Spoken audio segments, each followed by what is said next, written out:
सुन लो बंदर, मैं किसी भी हाल में अपनी बेटी का विवाह तुमसे नहीं करूंगा। ये मेरा अंतिम निर्णय है। एक बंदर रोज राजा को मजबूर करता था कि वह अपनी बेटी की शादी उससे कर दे। जब राजा उस बंदर की अनोखी शर्त से हार गया तो मजबूरी में उसे अपनी बेटी की शादी एक बंदर से करनी पड़ी।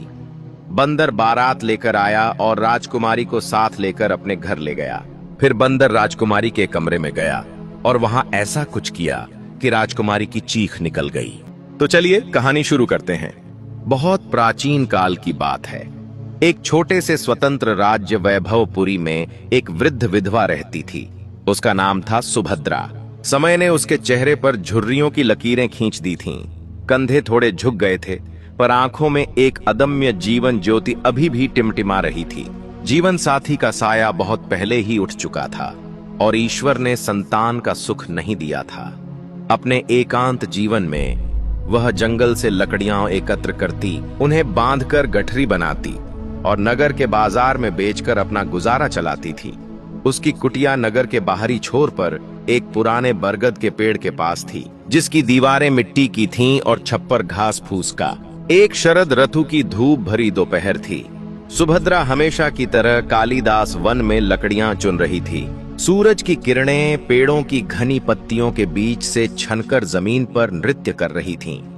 थकान से उसकी कमर टूट रही थी। तभी अचानक ऊपर पेड़ की डाल पर हलचल हुई। सुभद्रा ने डरते हुए ऊपर देखा। एक अद्भुत दृश्य उसकी आंखों के सामने था। एक बंदर, पर कोई साधारण बंदर नहीं। उसके शरीर का रूप सुनहरे भूरे रंग का था। गर्दन के चारों ओर सफेद फर की एक प्राकृतिक माला सी बनी थी और वे आंखें अविश्वसनीय रूप से बुद्धिमान और करुणामय लग रही थीं, मानो किसी मनुष्य की आत्मा उनमें वास करती हो। वह बंदर धीरे से नीचे उतरा। सुभद्रा स्तब्ध रह गई, डर के मारे वहां जमी रह गई। पर बंदर ने कोई हिंसक हरकत नहीं की। उसने धीरे से जमीन पर बिखरी लकड़ियों को उठाना शुरू कर दिया और एक जगह इकट्ठा करने लगा। फिर उसने बड़ी ही कुशलता से एक मजबूत लताड़ी तोड़ी और लकड़ियों को बांधकर एक गठरी बनाने लगा। सुभद्रा की जिज्ञासा डर पर भारी पड़ी। वह धीरे से पास गई। बंदर ने उसकी ओर देखा और अपनी आंखों में एक अजीब सी कोमलता लिए मुस्कुरा दिया, मानो कह रहा हो, डरो मत, मैं तुम्हारा मित्र हूँ। अवाक सुभद्रा बोल उठी, हे भगवान, तू कौन है? तू तो कोई साधारण जीव नहीं लगता। बंदर ने कोई उत्तर नहीं दिया, बस अपना काम जारी रखा। सुभद्रा का हृदय द्रवित हो उठा। उसने बैठकर बंदर को लकड़ियां बांधते देखा।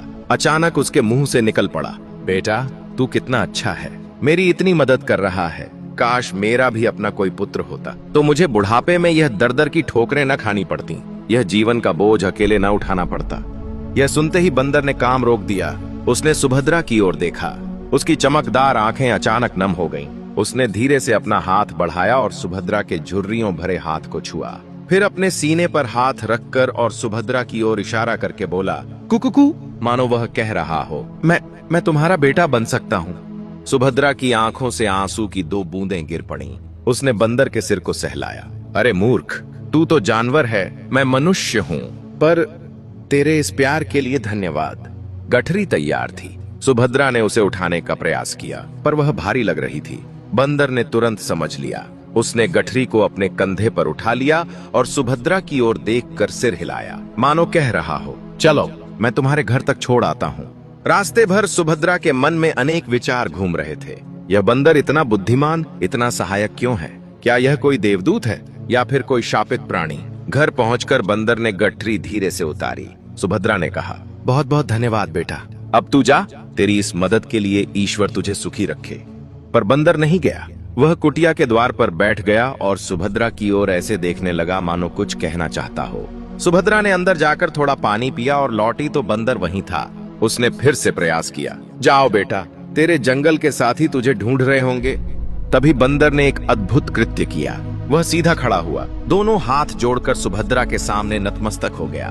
फिर बिल्कुल स्पष्ट और मधुर मानवीय स्वर में बोला, माँ, मुझे अपना लो, मैं यहीं रहूंगा, मैं तुम्हारी सेवा करूंगा।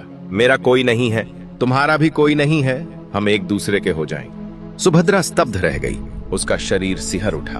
बंदर बोल सकता था, न केवल बोल सकता था, बिल्कुल उसकी वाणी में इतनी मार्मिकता, इतना दर्द था कि कोई भी हृदय द्रवित हो उठता।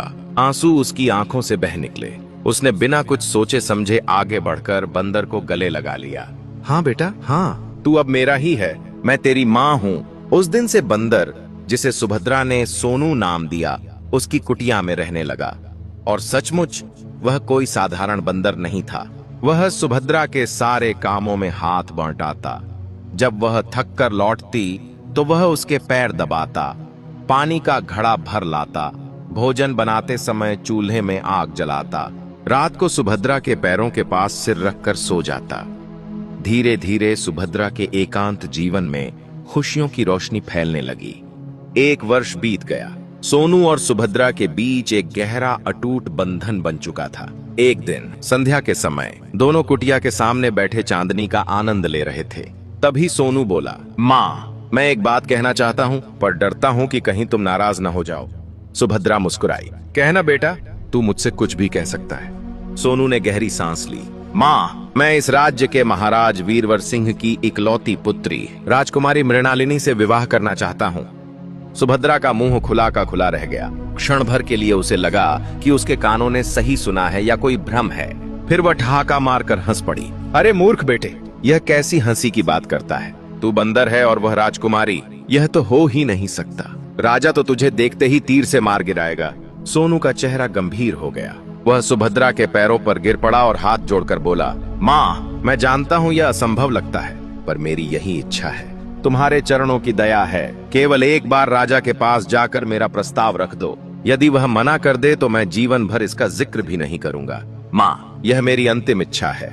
सुभद्रा के हृदय पर इस विनती का गहरा प्रभाव पड़ा। सोनू की आंखों में एक ऐसी ललक, एक ऐसा दर्द था जो किसी गहरे रहस्य की ओर इशारा कर रहा था। अंततः वह मान गई। अच्छा ठीक है, मैं चलती हूँ, पर पहले तू मुझे अपने हाथों से एक प्याली चाय बनाकर पिला। सोनू खुशी से उछल पड़ा और फुर्ती से चाय बनाकर लाया। अगले दिन प्रातःकाल सुभद्रा अपने साधारण वस्त्रों में ही राजमहल की ओर चल पड़ी। महल का भव्य प्रवेश द्वार, ऊंची दीवारें और सजे धजे पहरेदार देखकर उसका हृदय धड़कने लगा। द्वारपालों ने रोककर पूछा, कहाँ जा रही है बूढ़ी? यह राजमहल है, भिक्षा के लिए नहीं। सुभद्रा ने हाथ जोड़कर कहा, भैया, मुझे महाराज से एक अत्यंत जरूरी बात करनी है, कृपया अंदर जाने दो। पहरेदार हंसे। तुझ जैसी अनगिनत औरतें रोज महाराज से जरूरी बात करने आती हैं, जा यहां से। पर सुभद्रा ने हार नहीं मानी। वह लगातार विनती करती रही। अंततः एक वृद्ध द्वारपाल को दया आ गई और उसने उसे अंदर जाने दिया। दरबार का दृश्य आंखों को चकाचौंध कर देने वाला था। सिंहासन पर महाराज वीरवर सिंह विराजमान थे। चारों ओर मंत्री, सामंत और सैनिक खड़े थे। सुभद्रा कांपते हुए आगे बढ़ी और सिंहासन के सामने घुटनों के बल बैठ गई। राजा ने कड़क स्वर में पूछा, कौन हो तुम और क्या चाहती हो? सुभद्रा का गला सूख रहा था। वह बोली, महाराज, मेरा नाम सुभद्रा है। मैं एक गरीब विधवा हूँ। मेरी एक विनती है, पर कहने में बड़ी लज्जा आती है। डरो मत, स्पष्ट कहो, राजा ने कहा। सुभद्रा ने साहस बटोरा। महाराज, मेरा एक पुत्र है। वह इंसान नहीं है, वह एक बंदर है। दरबार में सन्नाटा छा गया। फिर कुछ लोग मुस्कुराने लगे, कुछ हंसने लगे। राजा के माथे पर बल पड़ गए। सुभद्रा ने आगे कहा, उसकी यह इच्छा है कि वह आपकी पुत्री राजकुमारी मृणालिनी से विवाह करे। मैं उसी के कहने पर यहाँ आई हूँ। कृपया इस रिश्ते को स्वीकार कर लें। एक पल के लिए पूरा दरबार स्तब्ध रहा। फिर राजा का क्रोध भयंकर रूप में फूट पड़ा। वह गरजते हुए उठ खड़े हुए। क्या कहा? एक बंदर? मेरी मृणालिनी का विवाह एक बंदर से? पागल हो गई है बुढ़िया, तेरे दिमाग में कीड़े पड़ गए हैं क्या? उन्होंने हाथ के इशारे से सैनिकों को आदेश दिया, इस पागल औरत को यहाँ से बाहर फेंक दो और इतना धक्का दो कि दोबारा महल की तरफ मुंह करके भी न देखे। सैनिकों ने क्रूरता से सुभद्रा को पकड़ा और महल की सीढ़ियों की ओर घसीटा। वह गिरती पड़ती, चिल्लाती हुई सीढ़ियों से लुढ़कती चली गई। उसके शरीर पर कई चोटें आईं, हाथ पैर छिल गए, सिर से खून बहने लगा। रोती बिलखती वह अपनी कुटिया की ओर लड़खड़ाते हुए चल पड़ी। जैसे ही सोनू ने उसे देखा, उसकी आंखें आग बन गईं। वह दौड़कर आया और सुभद्रा को सहारा देकर अंदर ले गया। सुभद्रा ने क्रोध और पीड़ा से भरकर एक लकड़ी का डंडा उठाया और सोनू पर वार करते हुए चिल्लाई, देख लिया ना तेरा किया। तेरी इस मूर्ख इच्छा ने मेरी जान ले ली। मारे मारे फिरा दिया उन लोगों ने। काश मैं तेरी बात न मानती। सोनू ने डंडे के 2-3 वार सहन किए, फिर आंसू भरी आंखों से सुभद्रा से लिपट गया। माँ, मेरी प्यारी माँ, माफ करना, घबराओ मत, यह सब ठीक हो जाएगा। पर तुम हार मत मानना, एक बार फिर जाना होगा। फिर जाना? सुभद्रा चिल्लाई। तू मेरी जान लेकर ही दम लेगा क्या? सोनू ने उत्तर नहीं दिया।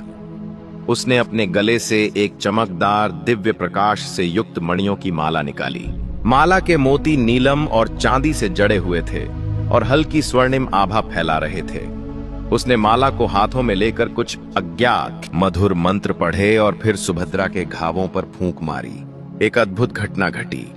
माला से एक कोमल स्वर्णिम प्रकाश की किरणें निकलीं और सुभद्रा के शरीर पर फैल गईं। उसके सारे घाव खरोंचें छोटे पल भर में ठीक हो गईं। खून बहना बंद हो गया, दर्द गायब हो गया। सुभद्रा चकित रह गई। उसने सोनू को हैरानी से देखा। अब उसे विश्वास हो गया कि सोनू कोई साधारण प्राणी नहीं है। अगले दिन सोनू ने फिर विनती की। सुभद्रा मन ही मन डर रही थी, पर उसकी आंखों में छल के आंसू देखकर फिर तैयार हो गई। दूसरी बार भी वही हुआ। राजा ने और भी क्रोधित होकर उसे दंडित किया। सुभद्रा फिर घायल अवस्था में लौटी और सोनू ने फिर उस माला से उसे ठीक कर दिया। तीसरे दिन जब सुभद्रा तीसरी बार दरबार में पहुंची तो राजा का क्रोध शांत हो चला था। उन्होंने व्यंग्यात्मक मुस्कान के साथ कहा, तू बड़ी जिद्दी है बुढ़िया। ठीक है, मैं एक शर्त पर तेरे बंदर पुत्र को अपना दामाद बनाने को तैयार हूँ। सुभद्रा की आंखों में आशा की चिंगारी जगी। क्या शर्त है? महाराज, राजा वीरवर सिंह ने महल की खिड़की से बाहर सुभद्रा की दूर दिख रही कुटिया की ओर इशारा करते हुए कहा, कल सूर्योदय से पहले इस रात्रि के अंत तक तेरी वह टूटी फूटी कुटिया इस महल से ऊंचा एक भव्य महल बन जाना चाहिए। इस महल में मेरे यहाँ के सेवकों से दुगने सेवक उपस्थित हों और इस नए महल से मेरे महल तक के मार्ग पर शुद्ध रेशम के गलीचे बिछे होने चाहिए। यदि यह हो गया तो मैं विवाह स्वीकार कर लूंगा। दरबार में मंद मंद मुस्कुराहट फैल गई। सब जानते थे कि यह असंभव था। सुभद्रा का चेहरा उतर गया, पर उसने सिर झुकाकर कहा, जैसी आपकी आज्ञा महाराज। वह निराश मन से लौटी। घर पहुंचकर उसने सोनू को सारी बात बताई और कहा, देख लिया बेटा, राजा ने हमें असंभव शर्त दे दी है, अब तू अपना मन मार ले। पर सोनू का चेहरा चमक उठा।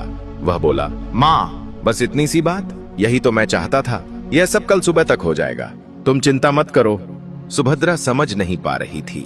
रात हुई, चांद आकाश में चमक रहा था। सुभद्रा ने ईश प्रार्थना की और सोने के लिए लेट गई, पर उसकी आंखों में नींद नहीं थी। मध्यरात्रि के समय सोनू ने अपनी वह दिव्य माला निकाली। वह कुटिया के बाहर गया, आकाश की ओर देखा और माला को हाथ में लेकर ऊंचे स्वर में कहने लगा, हे पवित्र मणिमाला, हे देवी शक्ति के प्रतीक, मेरी विनती सुनो। इस साध्वी माता की कुटिया को इस राजमहल से ऊंचा एक अद्भुत महल बना दो।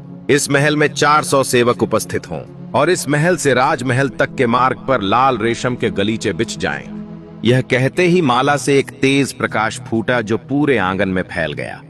हवा में एक मधुर संगीत सा गूंजने लगा। फिर एक अद्भुत नजारा सुभद्रा की आंखों के सामने घटित होने लगा। वह पुरानी कुटिया धीरे धीरे विलीन होने लगी। उसकी जगह संगमरमर के सफेद पत्थर उगने लगे। पल भर में एक विशाल 3 मंजिला शिखरों और मेहराबों से सजा हुआ भव्य महल खड़ा हो गया। महल के फाटक सोने चांदी से जड़े थे। खिड़कियों में रंगीन कांच थे। आंगन में फव्वारे छलछला उठे और सचमुच एक लाल रेशम का गलीचा चमकती हुई मशालों की कतारों के साथ सीधे राजमहल के द्वार तक पहुंच गया। महल के दरवाजे पर सजे धजे द्वारपाल, अंदर चाकर, दासियां, रसोइये सब उपस्थित थे। सुभद्रा अपनी आंखों पर विश्वास नहीं कर पा रही थी। वह मूर्ति की तरह खड़ी रह गई। सोनू ने आकर उसका हाथ थामा और अंदर ले गया। महल के भीतर का वैभव देखकर सुभद्रा रो पड़ी। सोनू ने कहा, माँ, अब सो जाओ, कल सुबह सब ठीक हो जाएगा। प्रातःकाल जब राजा वीरवर सिंह ने अपने कक्ष की खिड़की से बाहर देखा तो उनकी सांसें रुक गईं। सामने जहां कल तक एक दरिद्र कुटिया थी, आज एक अति भव्य, अपने महल से भी ऊंचा प्रासाद खड़ा था। रेशमी गलीचा चमक रहा था। उन्होंने अपनी रानी सौदामिनी को बुलाया। रानी भी चकित रह गईं। राजा ने सिर पकड़ लिया। उन्हें अपना वचन निभाना था। दरबार में उन्होंने घोषणा की, मैं अपनी पुत्री मृणालिनी का विवाह सुभद्रा के पुत्र सोनू के साथ तय करता हूं। पूरे महल में कोहराम मच गया। रानी रो पड़ी। मंत्री हैरान थे, पर राजा का आदेश अटल था। राजकुमारी मृणालिनी, जो स्वभाव से अत्यंत बुद्धिमान और संवेदनशील थी, ने जब यह सुना तो वह भीतर तक हिल गई, पर उसने विरोध नहीं किया। वह अपने शीश महल में बैठी प्रार्थना करने लगी, हे प्रभु, यदि यही मेरा भाग्य है तो मुझे शक्ति दो। पर इस बंदर की आंखों में मैंने एक अलौकिक चमक देखी है। कुछ तो है, कोई रहस्य है। विवाह का दिन आया। सोनू को राजसी वस्त्र पहनाए गए। वह एक सजे हुए घोड़े पर सवार हुआ। सुभद्रा भी सुनहरे वस्त्रों में सजी थी। बारात राजमहल पहुंची। विवाह के समय पूरा महल शोक में डूबा हुआ था। जब मृणालिनी को दुल्हन की वेशभूषा में लाया गया तो उसके चेहरे पर घूंघट था, पर आंसू उसके गालों पर मोतियों की तरह लुढ़क रहे थे। राजा और रानी की आंखें भी नम थीं। विवाह संस्कार संपन्न हुआ। फिर विदाई का क्षण आया। मृणालिनी ने माता पिता के चरण छुए। राजा ने आंसू पोंछते हुए कहा, बेटी, मुझे माफ करना, मुझे अपने वचन का पालन करना था। मृणालिनी ने धीरे से कहा, पिताजी, भाग्य से कोई नहीं लड़ सकता। मेरे मन में एक आशा है कि यह सब किसी उद्देश्य से हो रहा है। और फिर वह बंदर के साथ पालकी में बैठकर उस नए महल की ओर चल पड़ी। रात्रि हुई। महल के सबसे भीतरी कक्ष में मृणालिनी अकेली बैठी थी। उसका हृदय जोर जोर से धड़क रहा था। तभी दरवाजा खुला और सोनू अंदर आया। मृणालिनी का शरीर डर से कांप उठा। वह दीवार से सट गई। आंसू उसकी आंखों से बहने लगे। उसने चीख मारने ही वाली थी कि सोनू ने कोमल स्वर में कहा, डरो मत, मैं तुम्हारा अहित नहीं करूंगा। मृणालिनी ने देखा कि बंदर की आंखें इतनी दयालु, इतनी बुद्धिमान थीं कि उसका डर कुछ कम हुआ। सोनू ने आगे बढ़कर कहा, तुम मुझसे घृणा करती हो, यह मैं समझ सकता हूँ, पर यदि मैं तुम्हें अपना वास्तविक रूप दिखाऊं तो शायद तुम मुझसे भयभीत न रहो। मृणालिनी ने आश्चर्य से पूछा, वास्तविक रूप? तुम कौन हो? सोनू ने उत्तर नहीं दिया। उसने अपने गले से वही दिव्य माला निकाली। उसे हाथों में लेकर उसने कुछ मंत्र पढ़े। कक्ष में एक चमकदार आभा फैल गई। मृणालिनी ने अपनी आंखें मूंद लीं। जब उसने आंखें खोलीं तो सामने बंदर नहीं, एक अत्यंत सुंदर तेजस्वी युवक खड़ा था। उसके चेहरे पर उदात्तता थी, आंखों में एक गहरा दर्द और ज्ञान था। वह राजसी वस्त्र पहने हुए था। मृणालिनी स्तब्ध रह गई। वह बोल नहीं पा रही थी। युवक ने मधुर स्वर में कहा, मैं राजकुमार अमरदीप हूं। मेरे पिता का राज्य दूर उत्तर में है। एक दुष्ट तांत्रिक, जिसे मेरे पिता ने दरबार से निकाला था, ने मुझ पर यह शाप डाला है कि मैं दिन के समय बंदर बना रहूंगा और रात्रि के समय ही अपने मानव रूप में आ सकूंगा। यह शाप तभी टूटेगा जब कोई कन्या मेरे इस रूप में भी मुझसे विवाह करे और फिर 1 वर्ष तक मेरे रहस्य को किसी से न खोले। आज तुमने पहली शर्त पूरी कर दी, अब दूसरी शर्त की पालना करनी है। यदि तुमने किसी को यह रहस्य बता दिया तो मैं तुमसे सदा के लिए दूर चला जाऊंगा और तुम मुझे कभी नहीं पा सकोगी। मृणालिनी की आंखों से खुशी के आंसू बह निकले। उसने कहा, मैं वचन देती हूँ, मैं इस रहस्य को अपने प्राणों से भी अधिक सुरक्षित रखूंगी। उस रात दोनों ने एक दूसरे को अपनी अपनी कहानी सुनाई। अमरदीप ने बताया कि कैसे उसने सुभद्रा को अपनी मां बनाया और कैसे उसकी दिव्य माला, जो एक सिद्ध संत ने उसे दी थी, उसके शाप को कुछ कम करने की शक्ति रखती है। मृणालिनी ने अपने हृदय की सारी बातें कह डाली। धीरे धीरे प्रेम की एक मधुर बेला ने उन दोनों को आपस में बांध दिया। अगले कुछ महीने सुखपूर्वक बीते। दिन में सोनू अमरदीप बंदर के रूप में रहता, पर मृणालिनी उसे अपना पति ही मानती। वह उसकी देखभाल करती, उसके साथ बैठकर बातें करती। रात होते ही अमरदीप अपने वास्तविक रूप में आ जाता और दोनों साथ समय बिताते। सुभद्रा भी खुश थी, पर उसे इस रहस्य का पता नहीं था। एक दिन राजमहल में एक भव्य समारोह आयोजित हुआ। राजा के एक मित्र राजा की पुत्री का विवाह था। निमंत्रण मिलने पर अमरदीप ने मृणालिनी से कहा, तुम अकेले जाओ, मैं वहां गुप्त रूप से उपस्थित रहूंगा, पर याद रहे मेरा रहस्य किसी को नहीं बताना। मृणालिनी ने वचन दिया। वह सज धज कर समारोह में पहुंची। महल की शोभा देखते ही बनती थी। फूलों की सजावट, दीपों की पंक्तियां, उत्सव धर्मी संगीत। मृणालिनी एक कोने में बैठ गई। तभी उसकी माता रानी सौदामिनी आई और उसके पास बैठ गईं। रानी की आंखें भर आईं। उन्होंने मृणालिनी का हाथ थामकर कहा, बेटी, तू कितनी दुर्भाग्यशाली है। इतनी सुंदर, इतनी गुणवान, और तेरा पति एक बंदर। मेरा हृदय चीत्कार कर उठता है जब मैं तेरी दशा सोचती हूँ। काश तुझे भी कोई सुयोग्य राजकुमार मिलता। माता के इन शब्दों ने मृणालिनी के हृदय को छलनी कर दिया। उसका सारा संकल्प, सारा वचन भूल गया। भावनाओं में बहकर वह बोल उठी, माँ, वह बंदर नहीं है, वह मेरा पति राजकुमार अमरदीप है। वह रात को मनुष्य बन जाता है। वह एक शापग्रस्त राजकुमार है। यह कहना था कि अचानक महल में एक तेज हवा का झोंका आया। सभी दीपक बुझने लगे। लोग हैरान होकर इधर उधर देखने लगे। मृणालिनी ने देखा कि महल के दूसरे छोर पर, जहां अमरदीप गुप्त रूप से खड़ा था, एक तेज प्रकाश की चकाचौंध हुई और फिर अंधेरा छा गया। जब दीपक फिर जले तो अमरदीप गायब था। मृणालिनी का हृदय टूट गया।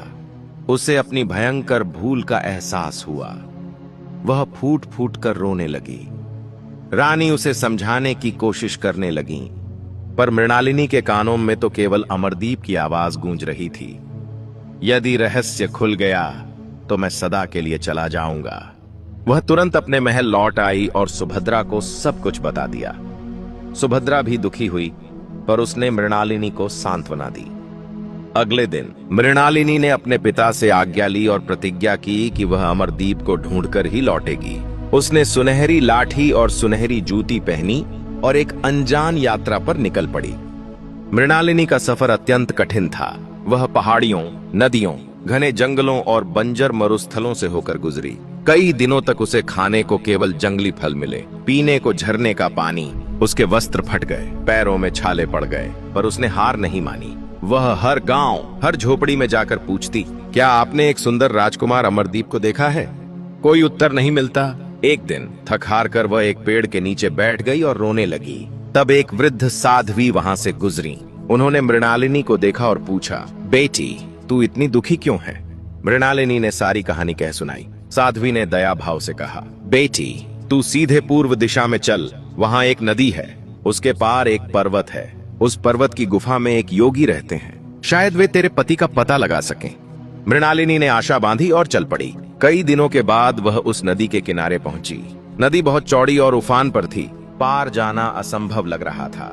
मृणालिनी ने हार मानकर प्रार्थना की। तभी आकाश से एक विशाल गरुड़ पक्षी उतरा।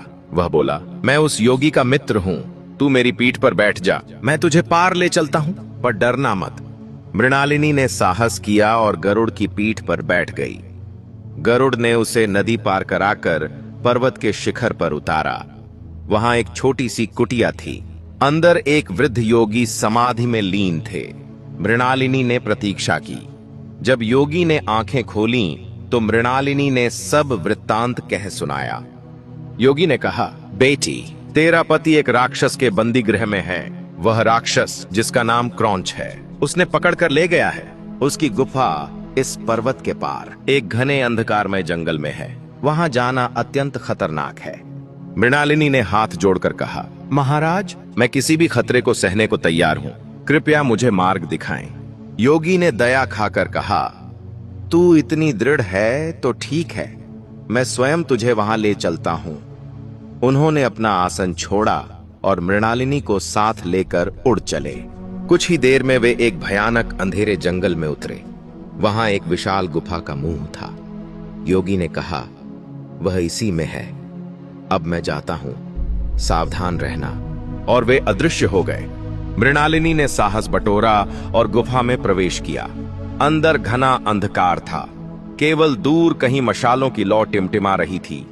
वह आगे बढ़ी। तभी एक भयानक आवाज गूंजी, कौन है? कोई मानव यहां कैसे आया?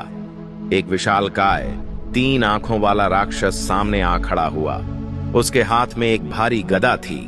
मृणालिनी कांप उठी, पर बोली, मैं एक यात्री हूं, भटक कर यहां आ गई हूं। राक्षस हंसा, अच्छा हुआ, आज खाने को ताजा मानव मिल गया। उसने मृणालिनी को पकड़ लिया और गुफा के भीतर ले गया। वहां कोने में लोहे की जंजीरों से जकड़ा हुआ अमरदीप बैठा था। उसने मृणालिनी को देखा तो उसकी आंखें फटी की फटी रह गईं, पर वह चुप रहा। राक्षस ने मृणालिनी को दूसरे कोने में बांध दिया और चला गया। जब राक्षस दूर चला गया तो अमरदीप ने धीरे से कहा, मृणालिनी, तू यहाँ क्यों आई? यह राक्षस बहुत खतरनाक है। मृणालिनी रो पड़ी। मैं तुम्हें ढूंढती हुई आई हूँ, मुझे माफ कर दो, मैंने तुम्हारा रहस्य खोल दिया। अमरदीप ने कहा, अब उसकी चिंता मत करो, अब हमें यहाँ से बचकर निकलना है। उसने अपने पास छिपाकर रखी वह दिव्य माला निकाली और एक छोटे से छेद से बाहर फेंक दी ताकि मृणालिनी उसे ढूंढ ले। कुछ देर बाद जब राक्षस सो गया, मृणालिनी ने अपने बंधन ढीले किए और माला ढूंढ निकाली। वह अमरदीप के पास गई और माला उसे दे दी। अमरदीप ने माला पहनी और मंत्र पढ़े। जंजीरें टूट गईं, वह आजाद हो गया। फिर उसने मृणालिनी के बंधन भी खोल दिए। दोनों चुपचाप गुफा से बाहर निकलने लगे, पर तभी राक्षस की नींद खुल गई। वह गरजता हुआ दौड़ा आया। धोखेबाज, तुम भागने की कोशिश कर रहे हो। अंत उसने अपनी गदा उठा ली। अमरदीप ने मृणालिनी को पीछे कर दिया और राक्षस के सामने डट गया।